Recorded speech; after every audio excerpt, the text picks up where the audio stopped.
दोस्तों आज का टॉपिक बहुत ही इम्पोर्टेंट टॉपिक है। आज आप 10 मिनट का समय हमें दे देते हैं तो जैसे दोस्तों आप लोगों ने थंबनेल पे देखा है कि दुनिया का सबसे बड़ा डॉक्टर, दुनिया के 6 सबसे बड़े डॉक्टर आपके अंदर खुद विद्यमान है, आपके शरीर के अंदर विद्यमान है और इन्हें सिर्फ जागृत करने की ज़रूरत है। अगर आप इन्हें जागृत कर दिए तो कभी कोई बीमारी आ ही नहीं सकती है। आप अपने हिसाब से लाइफ स्टाइल जी सकते। आज नहीं, हजारों साल, दसों हजारों साल पहले जो आप लोग आज किताबों में पढ़ते होंगे ऋषि मुनियों के बारे में, ऐसे ऐसे महाराजा, राजा, ऋषि मुनि हुआ करते थे जिन्होंने ये सारे 6 डॉक्टरों के बारे में उन्हें पता था। वो लोग अपने अंदर इन 6 डॉक्टरों को हमेशा जगा कर रखते थे, हमेशा इन्हें जागृत करके रखते थे, तभी वो लोग जो चाहते थे वो हासिल कर लेते थे। ऋषि मुनि अपने स्वेच्छानुसार ही मृत्यु को प्राप्त होते थे, वो चाहते थे देवी देवताओं को भी हासिल कर लेते। तो कौन से 6 डॉक्टर है जिन्हें आप जागृत करके अपनी सारी बीमारी को दूर सकते, अपने अंदर अथाह शक्ति को पैदा कर सकते हैं। 100% प्रूफ हो चुका है दोस्तों। आज जो हजारों साल पहले होता था, आज हमारा साइंस उसी पे रिसर्च कर रहा है।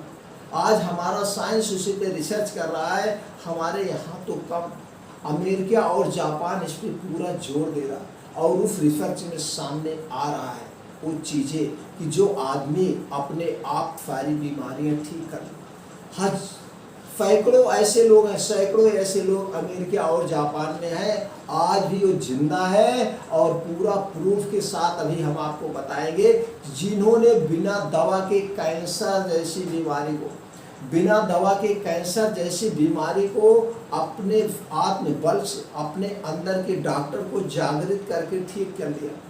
10 मिनट का समय दीजिएगा मित्रों, और एक एक पॉइंट जो मैं बताऊंगा आप खुद अपने आप विचार कर लीजिए, क्योंकि हमसे ज़्यादा ज्ञानी आप लोग, सबके अंदर वो अथाह ज्ञान और जानकारी भरी हुई है। मेरे विचार सुनिए, मैं सबसे बड़ा ज्ञानी उसको मानता हूँ, सबसे बड़ा डॉक्टर, सबसे बड़ा विद्वान मैं उसको मानता हूँ जो दूसरे की बात को सुने और सुनने के बाद उस पर मंथन करे, उस पर चिंतन करे, कितनी सच्चाई है, कितनी झूठ, सत्य और असत्य के उसमें गणना कर। तो मेरे विचार को सुनना, मेरे विचार के सुनने के बाद आज सबके पास इस बात का प्रूफ करने के लिए साधन है, आपके पास मोबाइल है, और जो चीज़ें मैं बताऊं उस पर रिसर्च करिएगा और खुद अपने दिमाग को लगाइएगा, सोचिएगा क्या ये वास्तव में सच है, क्या ये सत्य हो रहा है और क्या यह सत्य हो जाएगा। आज मेरा शरीर क्यों बीमार हो रहा है? आज सबसे ज़्यादा मेरा शरीर बीमार हो रहा है जो हम एक यूज कर रहे हैं। आज हमें जरा से सर दर्द होता है, हम डॉक्टर के पास जाते हैं, हम मेडिकल स्टोर पे पहुंच जाते हैं, सबसे ज़्यादा मेडिकल स्टोर पे, अरे मेरे सर दर्द हो रहा है तो मेडिकल स्टोर वाला डॉक्टर क्या करता है, आपको सर दर्द की दवा देता है। लेकिन सर दर्द क्यों हो रहा है? आयुर्वेद यही कहता है, सर दर्द क्यों हो रहा है, सर दर्द होने के कारण पर जाइए, सर दर्द होने के कारण को पहले पता करिए, तब सर दर्द की गोली दीजिए। सर दर्द कोई बीमारी नहीं होती, सर दर्द बीमारी का लक्षण होता है। सर दर्द ये बताता है कि आपके अंदर इस बीमारी की शुरुआत हो रही है, कोई बीमारी है तो आगाह करता है कि आपके अंदर एक बीमारी होने वाली है, वो सर दर्द। लेकिन आज यही, और जब हम दवाएं खाते खाते उसके क्या हो जाते, आदी हो जाते, तो डॉक्टर क्या करता है, जैसे आज आपको 200 mg की दवा की ज़रूरत है, आप वही दवा कई बार खा चुके तो 200 mg आपके ऊपर काम नहीं करेगी, अगली बार उसको 300 mg देना पड़ेगा, 250 mg देना पड़ेगा। तो आप वहाँ पे क्या कर रहे हैं, ओवर डोज दवा ले रहे हैं। जब आप ओवर डोज दवा ले रहे हैं तो उसका साइड इफेक्ट क्या करेगा, हमारे शरीर के फंक्शन को गड़बड़ कर देता है, शरीर के फंक्शन को गड़बड़ कर देता है। थोड़ा वीडियो लंबी हो सकती दोस्तों, लेकिन हम पॉइंट समझा के बात करना चाह रहे हैं, इसलिए हम इसको पूरा समझा रहे हैं। क्योंकि मैं एक डॉक्टर हूँ इसलिए मैं इसको सच्चाई से बता रहा हूँ। तो ओवर डोज दवा देनी पड़ती है, जिस वजह से हमारे शरीर के कुछ ना कुछ पार्ट डैमेज हो जाते हैं। इसको हम छोटे से एग्जाम्पल से समझते हैं। किसान है, किसान खेती करता है, मान लीजिए वह 1 एकड़ में इस साल 10 कुंतल गेहूँ को उत्पादन कर रहा है, 10 कुंतल गेहूं का उत्पादन कर रहा है और उसमें रासायनिक खाद डाई यूरिया 1 कुंतल डाल रहा है। अगर 1 कुंतल डाल के वो 10 कुंतल को पैदावार कर रहा है, अगले साल अगर वो 10 कुंतल उसे पैदा करना है तो यहाँ जो 1 कुंतल रासायनिक खाद डाल रहा है, यहाँ पे 1.5 कुंतल रासायनिक खाद डालेगा तब वो पैदावार होगी, नहीं तो नहीं होगी। और जमीन भी इसी तरह से हो जा रही है। तो इसी तरह से हमारी शरीर हो रही है, हम इससे बीमार हो रहे हैं। अगर हमको अपने आप को सेफ एंड प्योर रहना है तो हमें इन दवाओं से छुटकारा लेना होगा। अब आपके मन में एक सवाल यहाँ पे भी उठ रहा होगा, अगर हम इन दवाओं से छुटकारा ले लेंगे तो हम ठीक कैसे होंगे? ठीक हो गए दोस्तों, कोई बीमारी अतः स्वतः शरीर अपने ठीक करती है। आपको चोट लगती है, एक जानवर भी है, उसे चोट लगती है तो क्या करता, अपनी लार से उसको चाट चाट के ठीक कर लेता है जहाँ तक उसका लार पहुँचती है। ऐसे स्थान पे अगर चोट लगी है, उसका मुंह वहाँ नहीं जा पा रहा तो उसको भले नहीं ठीक कर सकता। तो इसलिए हमारी शरीर स्वतः ठीक कर सकती है, लेकिन उससे ज़्यादा हम उसे बीमार कर देते हैं सोच सोच के, और उससे ज़्यादा भी बीमार हमें डॉक्टर कर देते हैं, तुम्हारी इतनी खतरनाक बीमारी। इस पर मैं आपको एग्जाम्पल भी अभी दूंगा और समझाऊंगा 100% प्रूफ के साथ। तो चलिए दोस्तों, जानते हैं वो कौन से 6 डॉक्टर हैं हमारे अंदर मौजूद हैं, जिसे हमें जागृत करना है, जिसे हमें जगाना है और मेरी शरीर स्वतः ठीक हो जाए। पहला डॉक्टर है योगा योग प्राणायाम। दोस्तों, आज की आपकी लाइफ स्टाइल क्या है जरा सोचिएगा। कितने बजे आप सो रहे हैं, कितने बजे आप जग रहे हैं, और कितना समय आप अपने शरीर को दे रहे हैं। ये आपकी शरीर है, इसे भी आपको समय देना पड़ेगा। इसको आलसी बना रहे हैं। और आज के ज़माने में जो सबसे ज़्यादा आदमी को बीमार बना रहा है, स्मार्टफोन। 24 घंटे में हमारे अपनी सोच है, जो देखने में आता रिजल्ट 10 से 12 घंटे लोग मोबाइल पे बिता रहे हैं, और जो इसकी रेडिएशन निकल के आपकी दिमाग और आँख को प्रभावित करती है, आप सोच भी नहीं सकते। इसकी तरंगे कितना खतरनाक होती है, बहुत खतरनाक होती है। तो इससे आपको दूरी बनाना होगा। और दूसरी लाइफ स्टाइल, आदमी 50% आदमी बाहर की वस्तुएं खा रहा है, और बाहर की वो भी निर्जीव वस्तुएं जिसमें कोई जान नहीं है। तली भुनी चीज़ें सब निर्जीव होती है। बिस्किट, चाय, नमकीन, पकौड़ी, समोसा, ये नेचर की चीज़ें नहीं है। नेचर की चीज़ें हैं, लेकिन उसके साथ छेड़खानी करके इसे तला भुना दिया, इसके सारी प्रोटीन न्यूट्रिएंट नष्ट कर दी जाए। और जो बाहर बन भी रहा हो, सबसे घटिया से घटिया तेलों का प्रयोग हो रहा है, जो कि मेरे लिए एकदम पॉइजन का काम है। तो ये लाइफ स्टाइल आपको छोड़ना होगा। आपको आना होगा योगा प्राणायाम पे। आप सुबह उठना है प्राकृतिक समय में। प्रकृति का समय क्या होता है? प्रकृति का समय वो यही होता है जब भोर में 4 बजे कौओं और मुर्गे की आवाज़, कोयल की आवाज़ आपके कानों में पड़ने लगे तो जान लीजिए प्रकृति का समय हो गया। प्रकृति आपको आगाह कर रही है, उठिए, जागिए और अपने आप को समय दीजिए। तो आपको जागना होगा, प्रकृति के समय में उठना होगा। 4 बजे ब्रह्म मुहूर्त, इसी को कहते हैं ब्रह्म मुहूर्त। इस ब्रह्म मुहूर्त में आपको उठना होगा, और उठने के बाद सबसे पहले जो मुंह में आपके लार है, इस लार को थूकना नहीं, साफ नहीं करना है। आपको 2 से 3 गिलास अपने क्षमता अनुसार पानी गुनगुना करके पीना है। सीजन कोई भी हो, गर्मी या ठंडी, 2 से 3 गिलास। और जैसे पानी पिएंगे, और ये पानी आप सुख आसन में अलथी पलथी मार के आराम से बैठ जाए, इत्मीनान के साथ, चैन के साथ पानी पीजिए। घूंट घूंट सिप सिप करके आपको पानी पीना है। यही पानी जब आप आराम से सिप सिप करके पिएंगे तो जो लार मिल जाएगी, पूरे अंदर की जो आँख बढ़िया से पेट की सफाई हो जाएगी। और जब आपकी पेट सुबह जाएगी, जैसे पेट साफ हो जाए, आपका पूरा दिन एकदम आनंद में। तो आपको क्या करना है? सुबह उठने के बाद आपको फ्रेश होना है। फ्रेश होने के बाद अब आपको चले जाना है प्रकृति में जीने। प्रकृति में जाइए, निकल जाइए, खुले आसमान पे निकल जाइए। और आप अगर गांव में हैं या सिटी में कहीं पे भी हैं, ऐसे पार्क में जाइए जहाँ पे दूब हो, घास हो, और नंगे पाँव उसी घास पर चलिए। तो जो आसमान से फीत पड़ी होती है, ओस की बूंदें इस धूप पर पड़ी होती है, और जैसे ही आप उस पर पैर रखेंगे, नंगे पैर, ये जो पैर होता है, ये आपका तलवा जो होता है, पूरे शरीर का यहीं से पूरे शरीर का चुम्बक होता है। ये चुम्बक आपकी ओस की बूंदें को टान लेगा और आपके पूरे शरीर को ऊर्जावान बना देगा। और जैसे ही आप जमीन पर पैर रखते हुए चलेंगे, उसमें कई छोटे छोटे जो कंकड़ होंगे या कहीं ऊबड़ खाबड़ जमीनें होंगी, ये आपके पैर पे दबाव पड़ेगा, प्रेशर, एक को प्रेशर का काम करेगा। क्या काम करेगा? एक को प्रेशर का काम करेगा, और आपको एक अलग ही उत्साह एनर्जी होगा। अब उसी में टहलना। अब टहलना कैसे? एक कदम, 1 सेकंड में 1 कदम, 1 मिनट में 60 कदम पड़ने चाहिए। इतनी तेज जब आप चलेंगे उसी पार्क में, तो आपका जो ब्लड है, ये पंप, हार्ट फ्लो बहुत तेज कर देगा। तो जब आपका हार्ट बहुत तेज फ्लो करेगा, तो आपके शरीर में खूब खूनों की दौड़ा तेज होगी। जब खून की दौड़ा तेज होगी, नस में कहीं कोई कचरा जमा होगा, वो खत्म हो जाएगा। हार्ट अटैक पूरी लाइफ टाइम हार्ट अटैक से आपको आ ही नहीं सकता। आप लिखित ले लीजिए। ये करने के बाद आप वहीं आसमान में, खुले आसमान में बैठ जाइए। अब आपने 4 बजे उठ गए, नहीं 4 बजे उठ गए तो 5 बजे उठ गए। 5 बजे आप उठ गए, और 5 बजे से 7 बजे तक 2 घंटे का समय आपको प्रकृति के साथ बिताना है, नेचर में बिताना है, प्रकृति के साथ नेचर में बिताना है। और उसी में बैठ करके योगा और प्राणायाम में दोस्तों अनुलोम विलोम करिएगा। अनुलोम विलोम जब आप करेंगे, एक नाक से दूसरी नाक में सांस लेंगे। अनुलोम विलोम कैसे करना, यूट्यूब पे बहुत सारी वीडियो पड़ी, आप देखकर इत्मीनान के साथ शरीर को एकदम स्थिर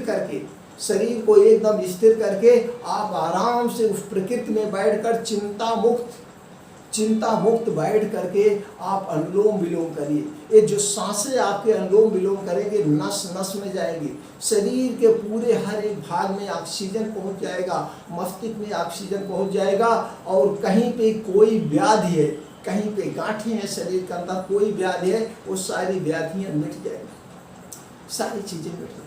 और उसके बाद कपालभाति कर लीजिए। कपालभाति ये बहुत ही लाभदायक योगा है, सारी योगाओं का बाप है, विश्व का नंबर 1 डॉक्टर कपालभाति। अब आपको वहीं नेचर में बैठ के कपालभाति करना है, 5 मिनट सबको अब कपालभाति कैसे करना है दोस्तों, यूट्यूब पे बहुत सारी वीडियो पड़ी हुई है, वहाँ से देख करके आप कपालभाति वहाँ बैठ के 5 से 10 मिनट। अब अनुलोम विलोम किया, कपालभाति आपने किया, अब इसके साथ कुछ और वहाँ पे अपने सामर्थ्य के अनुसार आप कर सकते हैं। जैसे ऋषि मुनि बैठते थे, सुख आसन में बैठ करके ध्यान लगा लीजिए, अपने शरीर पर ध्यान दीजिए और सूर्य प्राणायाम करिए। अब आपका एक पहला डॉक्टर हो गया, इसे आपको जागृत करना। अब जब आप पहले डॉक्टर को जागृत कर दिए, तो आप दूसरे डॉक्टर को जागृत कर दिए, जो कि प्रकृति हमारे अंदर विद्यमान है। प्रकृति हमारे अंदर विद्यमान है, आपको कभी भी कैल्शियम, विटामिन डी, कोई विटामिन की कमी नहीं होगी। वो है सूर्य की किरणें। क्या है दोस्तों? वो है सूर्य की किरणें। अब ये जो सूर्य की किरणें सुबह सुबह लालिमा निकलती है ना, ये लालिमा अमृत है, अमृत मित्रों। इसका जो भी दर्शन कर लेता है, उसके शरीर से सारी व्याधियां दूर हो जाती है, सारी बीमारियां दूर हो जाती है। और जो गधे पड़े रहते हैं 8-9 बजे तक, वो बहुत बड़ी गलती कर रहे हैं, बहुत बड़ी गलती कर रहे हैं। ये सूर्य है, इनकी किरणें, यही लालिमा। अब आप वहीं बैठ के वो जो सूर्य की किरणें मीठी मीठी अच्छी सुनहरी आपके शरीर पे पड़ेगी, इससे क्या होगा, ये आपके शरीर में भरपूर विटामिन डी और कैल्शियम, तमाम तरह के तत्व, और कोई स्किन संबंधी बीमारी आपको होगी।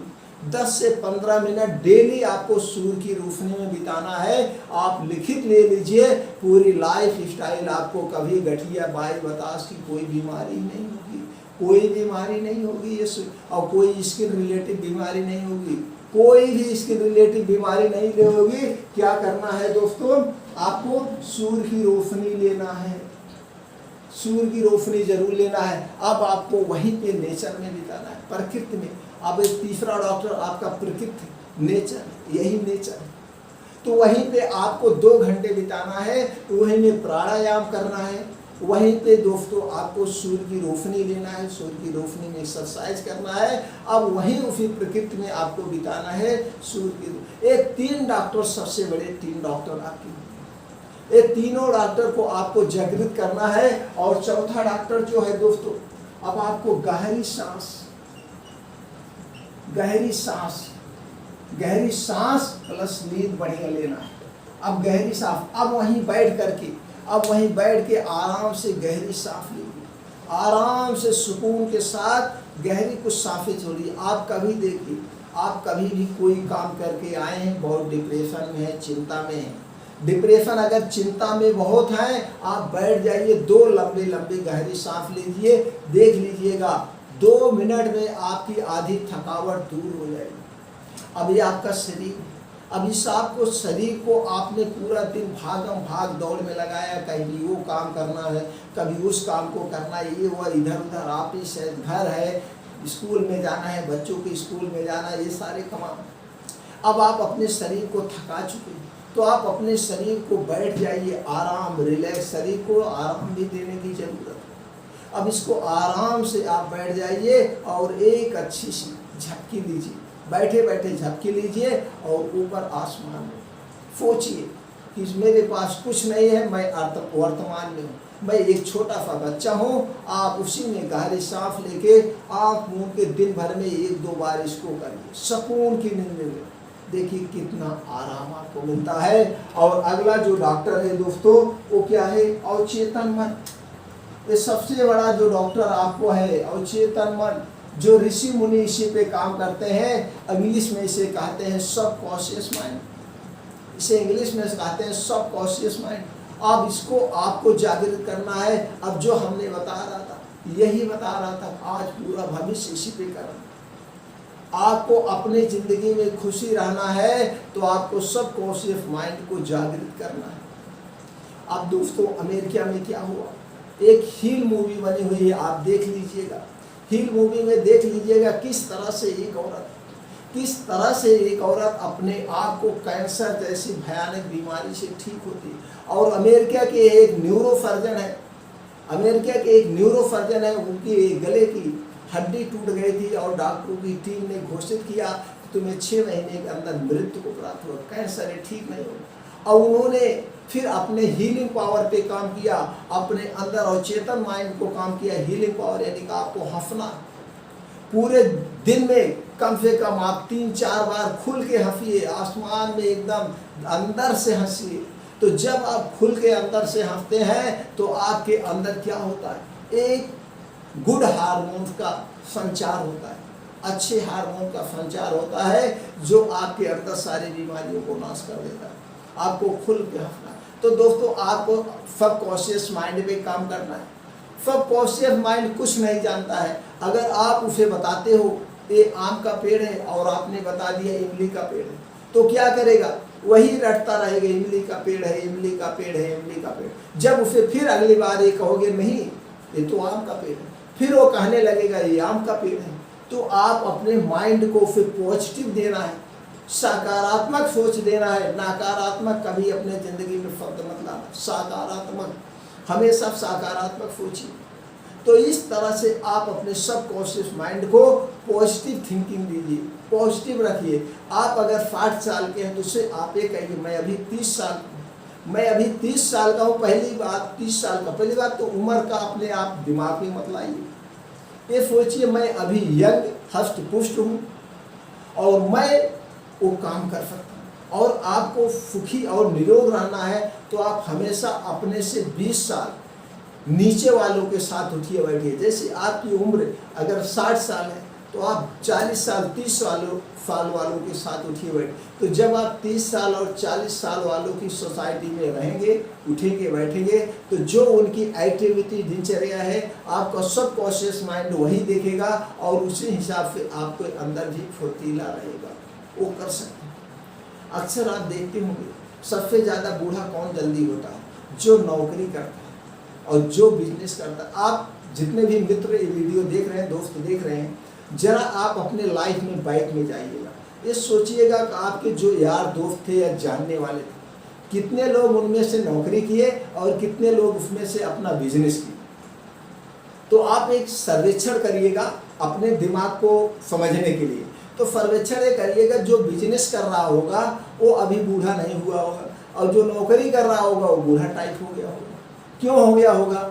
अब वो जिस दिन ज्वाइनिंग करता है नौकरी का, मान लीजिए उसकी नौकरी 30 साल की उम्र पे लग गई, 30 वर्ष की उम्र पे उसकी नौकरी लग गई। अब 30 वर्ष की उम्र पे उसे नौकरी लगने के बाद अब वो सोचेगा कि हमें 30 साल नौकरी करना है। अब 30 साल में वो सोचेगा 10 साल जो पहले मैं पैसा पाऊंगा इसको अपने शौक को पूरा करूंगा, गाड़ी लूंगा और जो है अपने बीवी बच्चों को अच्छे से मैं पढ़ाऊंगा। 10 से 15 साल वो अपने पैसे को कहाँ लगाएगा? बच्चों को पढ़ाने में, अपने शौक को पूरा करने में।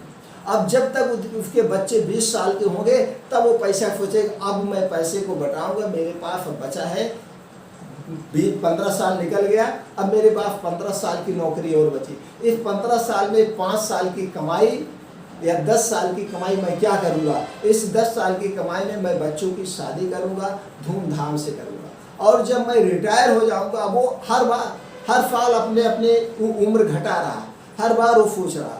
फिर जब मैं 60 साल का हो जाऊँगा, जो मुझे पैसा मिलेगा इसका मैं घर बनाऊँगा, घर बनाने के बाद आराम से नाती पोता के साथ खेलूँगा, अपने आप को वहीं सरेंडर कर, अपनी ज़िंदगी को 60 साल में ही निपटा लिया।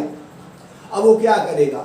घर पे बैठ के एक कुत्ता पाल लेंगे या कुछ करके बस बच्चों को खिलाएंगे। अब जब आप दिन में घर पे बैठे रहोगे तो जो बेटा बहू है उनके लिए भी शर्त होगा, क्योंकि आज की बहुएं स्मार्ट बहुएं हैं, उनको ये नहीं पसंद है उनके सास ससुर उनके साथ सर पे हरदम सवार है।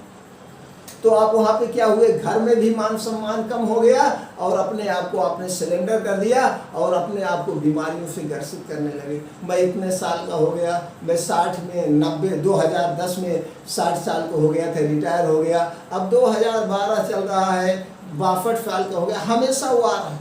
लेकिन जो नौकरी पेशा बिजनेस कर रहा, आपके साथ का ही कोई दोस्त हो जो बिजनेस कर रहा है, उसके दिमाग में एक बार भी ये नहीं आएगा कि मैं जो है इतने उम्र का हो गया हूँ। वो रोज अपना सुबह उठा, स्नान किया, पूजा पाठ किया और चला गया अपने बिजनेस में। फिर शाम को आया, आराम से सोया, फिर बिजनेस पे चला गया। जितनी मेहनत आज कर रहा था उतनी मेहनत कर भी कर रहा था और उसको एक टेंशन नहीं है। बुढ़ाई दाएँ भी जब उसके पतो बेटे नाती पोता हो जाएंगे तो भी अपने बिजनेस जा। एक तो उसका मान सम्मान पे भी घर पे है, क्यों है? रोज सुबह अपना नहा धो के दुकान पे जा रहा है, किसी के टेंशन है, इसके पास पैसे हैं तो बेटा बहुत तो खुद उसके पीछे पीछे दौड़ेंगे, पैसा है। और उधर आप नौकरी कर लिए, अपनी उम्र वैसे खत्म कर लिए, ऊपर से आपको ये भी लगा कि इनको वही जो पेंशन मिल रहा, पेंशन की भी प्रक्रिया खत्म, तो आपको वहाँ से भी धक्का नहीं लगे, तो मान सम्मान नहीं मिलेगा। तो सबसे पहले बूढ़ा तो ये बना रही है। अगर आपको बूढ़ा होने से बचना है, जल्दी बूढ़े नहीं होना है, तो आप नौकरी मत करना, बिजनेस करना। हमारा अपना फंडा बता रहे, कभी भी आप जो है नौकरी वाले से आप जवाब बने रहेंगे। दूसरी काम, सबकॉन्शियस माइंड को आप पॉजिटिव हमेशा देना, सकारात्मक सोच देना है। आप शाम को लेटिए, आराम से लेटिए, पूरे दिन के रात में लेटने के बाद आप अपने माइंड को, सबकॉन्शियस माइंड को एकदम एक्टिव रखिए कि हमारा ये जो सबकॉन्शियस माइंड है, मुझे मेरे शरीर के लेट करके बिस्तर पे लेट जाइए, आँख मूंदिए, मूंदने के बाद अपने हर एक शरीर के अंग को पॉजिटिव दीजिए कि मैं अभी बहुत तेज दिमाग है मेरी आँखों की रोशनी बहुत तेज है, मेरे अंदर अथाह शक्ति है। ये सब पॉजिटिव वर्ड उसको दीजिए, क्योंकि वो पॉजिटिव वर्ड जानता है। और अपने शरीर के अंदर कभी कोई बीमारी नाम की चीज़ मत लाइए। छोटी मोटी जो बीमारियां होती हैं वो शरीर अपने आप स्वतः ठीक कर लेती है, स्वतः ठीक कर लेती है। दवा की कोई ज़रूरत नहीं है। अगर कुछ ऐसी चीज़ें हैं तो आप आयुर्वेद के कुछ काढ़े अपना सकते हैं, योगा एक्सरसाइज कर सकते हैं। अभी आप देखिए बाबा रामदेव के यहाँ योगा में तमाम लोग जाते हैं, बड़ी से बड़ी बीमारियों को ठीक कर रहे हैं। और आज हमारा साइंस पहले ऋषि मुनियों के विचारों पर और उनकी दिनचर्या पर रिसर्च कर रहा है। तो दोस्तों, सब सारी बीमारी इन 5 नियमों को अपनाकर आप ठीक कर सकते हैं। इसी 5 नियमों को अपनाइए। पहला नियम है योगा प्राणायाम कीजिए, नेचर में रहिए। दूसरा, गहरी सांस लीजिए। और तीसरा जो है दोस्तों, अपने अवचेतन मन को काम करिए। और दोस्तों, अच्छी नींद लेकर के सो जाए। ये सारे 4-5 नियम अपना करके आप अपने अंदर की सारी बीमारी को फतह ठीक कर सकते हैं। कोई बीमारी आपको नहीं आएगी।